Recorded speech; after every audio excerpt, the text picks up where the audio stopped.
चलो थोड़ा रिकॉल कर लेते हैं, ग्रुप की जरूरत पड़ेगी यहाँ पे हमें। फर्स्ट, बाइनरी ऑपरेशन क्या होता है?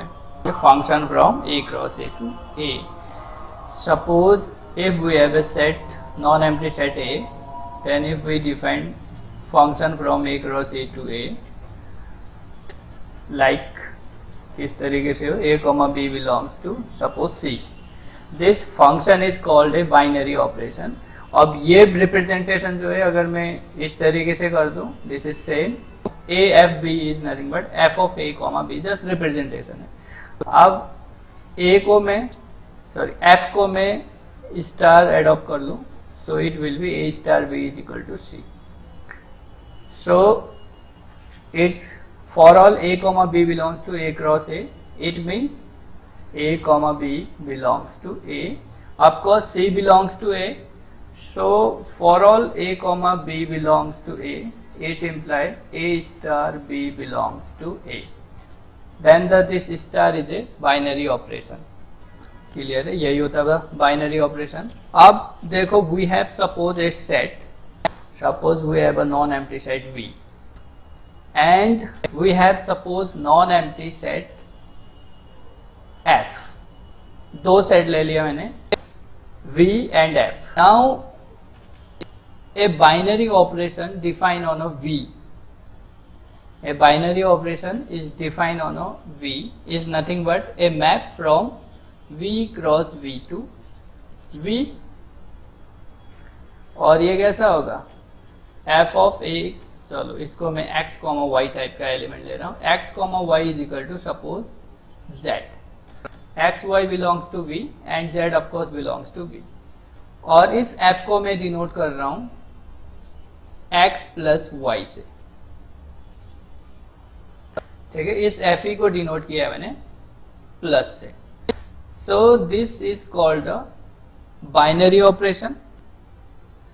Since we take the non-empty set V cross B to B, then we also say F is internal composition। F is nothing but a binary operation which is defined from V cross B to B, यानी जो भी V के element है उसी से B में ही defined है, तो इसको हम इंटरनल कॉम्पोजिशन कहेंगे। Now I am going to define a map G from F cross B to V, F cross V to V। तो ये G कैसे डिफाइंड होगा?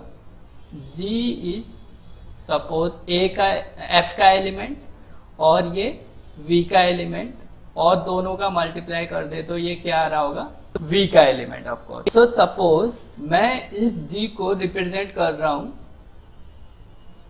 A into X is equal to W से।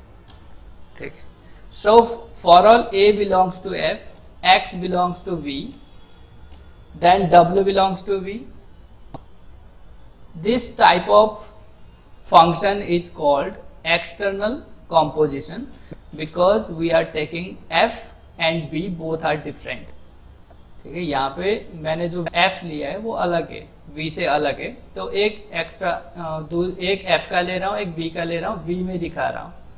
तो ऐसे आप think करो कि एक एक्स्ट्रा मतलब बाहर से एलिमेंट लेके हम उसको V में दिखा रहे हैं, तो हम यहाँ पे G को कहेंगे G इज एक्सटर्नल कंपोजिशन। देखो, अभी तक हमने रिंग थ्योरी हो या ग्रुप थ्योरी हो, ओनली इंटरनल कंपोजिशन के बारे में ही पढ़ते आ रहे हैं। This is nothing but the binary operation. Binary operation defined कैसा है? A cross A to A, लेकिन ये बाइनरी का ऑपरेशन नहीं कहूंगा मैं यहाँ पे, इसको मैं कहूंगा एक्सटर्नल कंपोजिशन। ठीक है, एक हमने F का लिया है, एक B। अगर in case F is equal to B हो गया तो of course it will be the internal composition again, और वो then external composition is equal to internal composition हो जाएगा वहां पे, यानी ये भी बाइनरी ऑपरेशन हो जाएगा। फर्स्ट ग्रुप थ्योरी अगर आप देखो, G स्टार आपने क्या पढ़ा? Algebraic structure with single binary operation. Then गए रिंग में, आप यहाँ पे दो बाइनरी ऑपरेशन आ गए, से प्लस एंड डॉट। ठीक है, ये of course both are internal composition, यहाँ पे दोनों बाइनरी ऑपरेशन होते हैं। नाउ जब वेक्टर स्पेस आएगा अभी, ठीक है, उसमें हम एक एफ प्लस को तो क्या कहेंगे, this is the internal composition, and dot एक हमारा लेंगे, और डॉट जो होगा वो एक्सटर्नल कंपोजिशन होगा। और वेक्टर स्पेस को हम इस तरीके से प्रेजेंट नहीं करेंगे क्योंकि ये अलजेब्रिक स्ट्रक्चर है, और अलजेब्रिक स्ट्रक्चर कैसे डिफाइंड है, equipped with the binary operation, but this is external composition. जी जो होगा एक्सटर्नल कंपोजिशन होगा, जो डिनोटेशन होगा वेक्टर स्पेस का वो एकदम डिफरेंट होगा। So we have internal composition and external composition. Now we are going to start the vector space. Of course the vector space is the part of the linear algebra, जो हम matrix वगैरह पढ़ते थे उसी का एक part है ये। एक्चुअली जब हम वेक्टर स्पेस पढ़ेंगे तो हम सब कुछ पढ़ेंगे जो हम लीनियर अलजेब्रा में पढ़ते थे। Of course basic linear algebra, suppose जैसे मैट्रिक्स आप करते थे, रैंक निकालते थे, है ना, सिस्टम ऑफ इक्वेशन को नलिटी निकालते थे, जो भी मैट्रिक्स में होता था, अब वो सब कुछ वेक्टर स्पेस में होगा। ठीक है, अब एक ऐसी जगह पे भी हम पहुंचेंगे, वेक्टर स्पेस जब हम पढ़ेंगे उसमें लीनियर ट्रांसफॉर्मेशन आएगा, तो लीनियर ट्रांसफॉर्मेशन से हम मैट्रिक्स बनाएंगे और मैट्रिक्स से लीनियर ट्रांसफॉर्मेशन बनाएंगे। अब कन्वर्सली दोनों इफ एंड ओनली इफ हम दिखाएंगे वहां पे। तो एक्चुअली हमने ग्रुप थ्योरी पढ़ा, और फाइनली ग्रुप थ्योरी पढ़ने का क्या मकसद था कि हम होमोमॉर्फिज्म डिफाइन कर पाए, मतलब चीजों को कोरिलेट कर पाए। ठीक है, देन रिंग थ्योरी पढ़ा, फाइनली रिंग थ्योरी में हमने क्या पढ़ा, ring theory, of course homomorphism, last में होमोमॉर्फिज्म, आइसोमॉर्फिज्म, उसमें भी चीजों को हम कोरिलेट करते हैं कि भाई अगर ऐसा इसमें हो रहा है तो उसमें भी ऐसा हो रहा है। ऑफकोर्स जब वेक्टर स्पेस हम पढ़ेंगे, ये सब कुछ वेक्टर स्पेस जो पढ़ रहे हैं हम for studying the linear transformation which is called the homomorphism. Of course यहाँ पे जो लीनियर ट्रांसफॉर्मेशन होगा वो एज ए होमोमॉर्फिज्म होगा, जो हमने ग्रुप थ्योरी और रिंग थ्योरी में कर चुके हैं। तो फर्स्ट वेक्टर स्पेस, देन इसका सब स्पेस है ना, क्वोशिएंट स्पेस, ऑफकोर्स सिक्वेंसली वैसे ही चलेगा जैसे ग्रुप थ्योरी और रिंग थ्योरी में चल रहा था। First the definition of the vector space, किसको हम वेक्टर स्पेस कहते हैं। ऑफकोर्स ग्रुप पढ़ा, रिंग पढ़ा, they all are for the set, तो वेक्टर स्पेस भी हमारा सेट के लिए ही है। So a non empty set V, ठीक है, V से रिप्रेजेंट कर रहा हूं मैं क्योंकि V फॉर वेक्टर स्पेस में बोलूंगा बाद में। This is set to be a vector space, और इस सेट को हम कहेंगे सेट ऑफ वेक्टर्स ओवर। आप देखो जब भी हम किसी वेक्टर स्पेस को डिफाइन करेंगे, वी नीड ए फील्ड, हमें फील्ड की जरूरत पड़ेगी जिसको हम एक्सटर्नल कंपोजिशन डिफाइन करेंगे। ठीक है, we need a field, so a non empty set V is a set to be a vector space over a field F। मैं फील्ड को F से डिनोट कर रहा हूं। The element of F is also known as, इसको हम set of scalars कहेंगे, under the following two operations. किसी भी नॉन एम्प्टी सेट को ओवर द फील्ड, ये देखो दो चीजें आई है, एक सेट हमारा एक जिसको हम वेक्टर स्पेस बोलेंगे, एंड किसके रिस्पेक्ट में, वो फील्ड के रिस्पेक्ट में। तो we have non empty set V and we have a field F, then we say V is vector space over the field F under the two operations। दो operation होने जरूरी है, और वो ऑपरेशन होंगे, एक तो इंटरनल कंपोजिशन होगा और दूसरा जो होगा वो एक्सटर्नल कंपोजिशन होगा। ठीक है, और इंटरनल कंपोजिशन को मैं कहूंगा vector addition. Actually vector addition हम डिफाइन कर रहे हैं V cross V to B में, तो वो इंटरनल कंपोजिशन है, तो उसको वेक्टर एडिशन हम बोल सकते हैं। तो यहाँ पे नाम देना है हमें वेक्टर एडिशन। तो इसमें क्या होता है, take any two element from the V, then this always belongs to V। ये जो प्लस हमने कर रखा है, ये ऑर्डिनरी प्लस नहीं है, ये मैप है from v cross v to v। First तो ये होना चाहिए। Now second, scalar multiplication which is the external composition. तो एक्सटर्नल कॉम्पोजिशन में क्या होता है, for all a belongs to f and for all x belongs to v, of course this one is for all, then a into x belongs to v, and of course this scalar multiplication is also known as the external composition। और वो कैसा है external composition, जो भी scalar multiplication है अगर dot से denote कर रहे हैं तो this dot is f cross v to v, this dot is defined from f cross v to v, and this addition is defined from v cross v to v। अब ध्यान रखना, जब a आपने पहले लिखा है और x बाद में लिखा है तो थ्रू आउट आप यही जाएंगे और हम इसी को फॉलो करेंगे, because we defined here external composition from f cross v to v। ये this is not equal to v cross f to v, ये ऐसे नहीं करेंगे। आप पता चले आप कहीं पे ax लिख रहे हो, कहीं पे x से कर रहे हो, ठीक है। तो ax is not equal to x से, ये जरूरी नहीं है ऑलवेज ऐसा होता हो, क्लियर है। तो you always define scalar multiplication, of course multiplication f cross v to v, ये आप ध्यान रखेंगे। तो v को वेक्टर स्पेस हम कब कहेंगे, under this two operation if it satisfy following properties. तो रिंग में R1 R2 R3 किया था, यहाँ पे मैं ले रहा हूँ V1 V2 V3, तीन प्रॉपर्टी में डिफाइन कर रहा हूँ V1 से। नंबर फर्स्ट क्या होना चाहिए, देखो ये जो एडिशन है वो क्या है, इंटरनल कंपोजिशन है, बाइनरी ऑपरेशन है। तो बाइनरी ऑपरेशन है, so we can write the algebraic structure with the binary operation star. तो फर्स्ट हमारा V1 है, वो कहता है कि इसको अबेलियन ग्रुप होना चाहिए। अबेलियन ग्रुप होने के लिए कितनी प्रॉपर्टी आपको चाहिए, number 1 closure, associativity, identity, inverse and commutativity, ठीक है। That is number 1 closure. Closure under addition, of course ये एडिशन के थ्रू आउट चल रहा है, ठीक है। सो क्लोजर में क्या होगा, क्लोजर में ये होगा कि जो वेक्टर एडिशन जो ऑपरेशन होगा वो वेल डिफाइंड होना चाहिए सिंपली। तो यहाँ पे हम ये कह सकते हैं नंबर 1 में, चलो इसको 1 कर देते हैं, नंबर 1 में वेक्टर एडिशन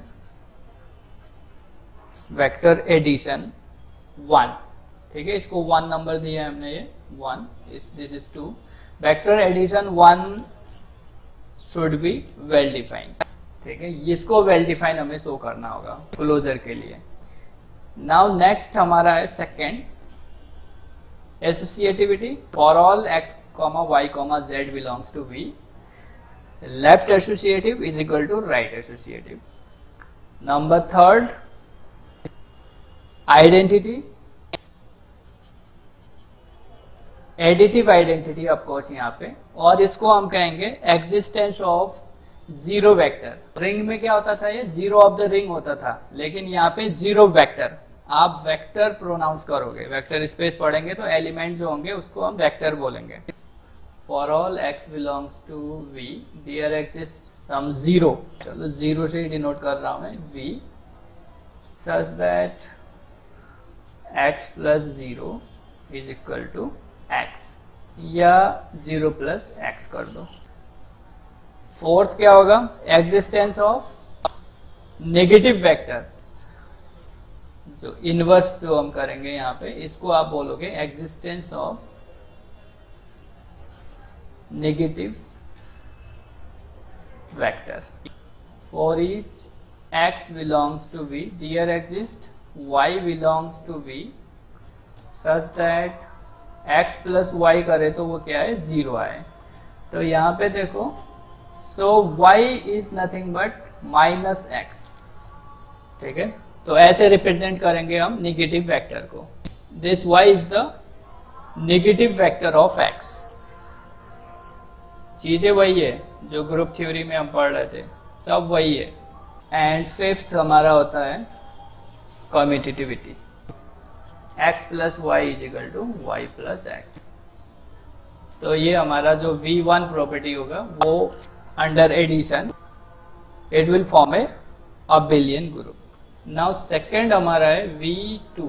ये जो प्रॉपर्टी है V2 property, this is called scalar multiplication. Scalar multiplication में क्या होता है, ऑफ कोर्स जो हमने ऑपरेशन डिफाइन किया है सेकंड, ठीक है, वो वेल डिफाइंड होना चाहिए। यानी जो स्केलर मल्टीप्लिकेशन होगा वो वेल डिफाइंड होना चाहिए। That is for all a belongs to f, x belongs to v, ax belongs to b, ये होना ही चाहिए। ये जस्ट हमने सेकंड से उठाया है। नाउ V3, जो V3 प्रॉपर्टी है, this property is called the property of the vector spaces, ठीक है। ये जो V3 प्रॉपर्टी है इसी को हम कहते हैं property of vector spaces.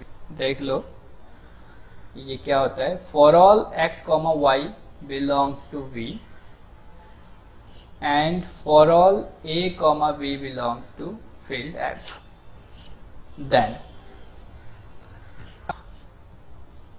a into x plus y. तो जब भी a आप लिखोगे लेफ्ट में ही रखना है।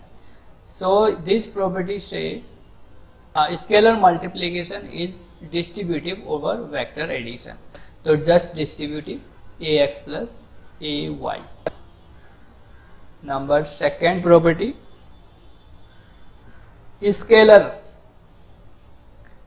स्केलर एडिशन जो है एंड ये मेरा multiplication. Of course a plus B क्या है, स्केलर एडिशन है, और यहाँ पे स्केलर का एडिशन भी स्केलर ही आएगा, मल्टीप्लाई हो रहा है x के साथ। Then this x is distributive over this addition, ax plus by, ठीक है। तो फर्स्ट प्रॉपर्टी में देखो a डिस्ट्रीब्यूट हो रहा है, यहाँ पे x डिस्ट्रीब्यूट हो रहा है। नाउ थर्ड, और ऑलवेज, अब ये नहीं कि अगर a प्लस बी एक्स आपने लिखा है लेफ्ट से कर रहे हो तो ये नहीं कि आप राइट से भी करके यहाँ दिखाओ। भाई जो भी हमने इंटरनल जो एक्सटर्नल कंपोजिशन डिफाइंड है from f cross v to v है, ये ध्यान रखना है। तो ये जब भी आएगा, जो भी स्केलर होंगे लेफ्ट में ही आएंगे। y कहाँ से आ गया, x आएगा ऑफकोर्स। देखो next is associative, a into b x. Of course a b जो होगा x के लेफ्ट में ही आएंगे, is equal to just associative है। ये एसोसिएटिव है, लेकिन ये देखो आधे स्केलर है और इसमें एक जो दो स्केलर है, एक जो है वेक्टर है, तब भी ये हमारा होल्ड होता है। वेक्टर स्पेस है तो ये होल्ड होगा। Now fourth last property, this 1 into x, this 1 into x is x, where 1 is the unity of field f, ठीक है। जबकि ये x किसका है, v का है, 1 किसका है, 1 फील्ड f का है, लेकिन प्रोडक्ट जो होगा वो x ही आएगा।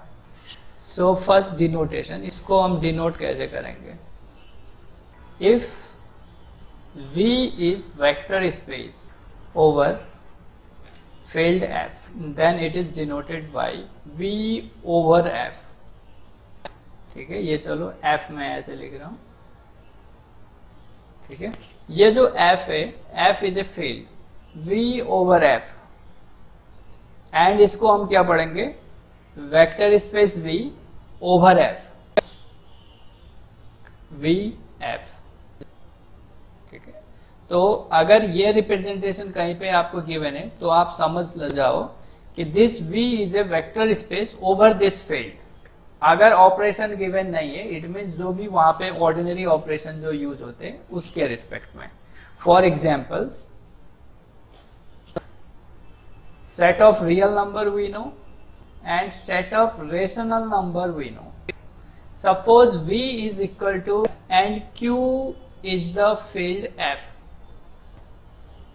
ठीक है। अगर Q field F है और V जो है मेरा R है, under the addition and scalar multiplication जो ऑर्डिनरी जो होता है, तो आप इजीली देख सकते हो R अंडर V1 of course R under addition, this is abelian group. V2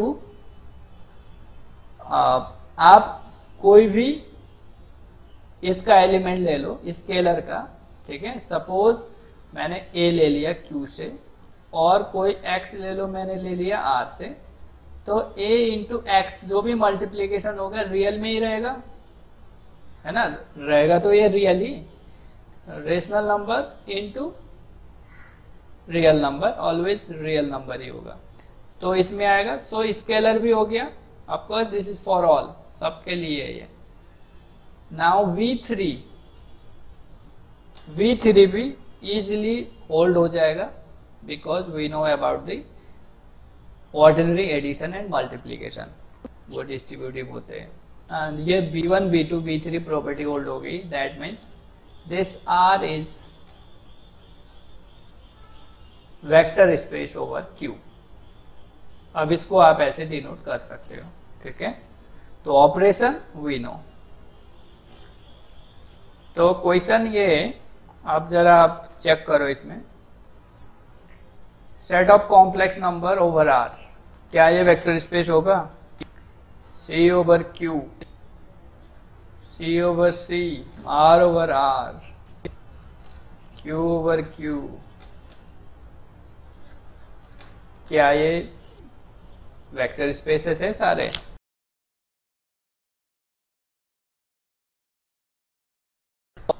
This is vector space, this is vector space, this is vector space, and this is of course vector space, this will be vector space. They all are vector space.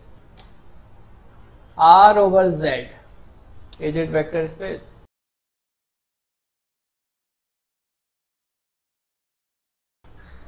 No, because Z is not a field. ठीक है, this is not a vector space. Q over R,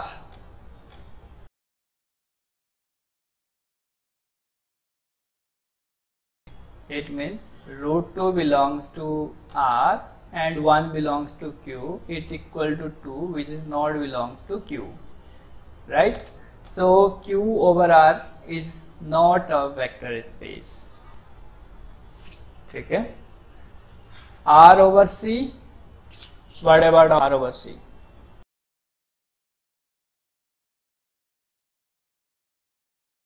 just एक iota ले लो C से, है ना, iota ले लो C से और R से ले लो 1 या 2 या 3 जो भी आप लेना चाहो, उन दोनों का प्रोडक्ट कर लो तो वो आयोटा आएगा which is not in the R। सो एक रिजल्ट आप देख सकते हो यहाँ पे, V भी फील्ड है, इट सेल्फ F भी फील्ड है, लेकिन सबसेट है V का, F जो है सबसेट है V का, तो इस केस में always this becomes a vector space, ठीक है। तो अब जितने भी आपके पास फील्ड गिवन है आप उसमें देख सकते हो।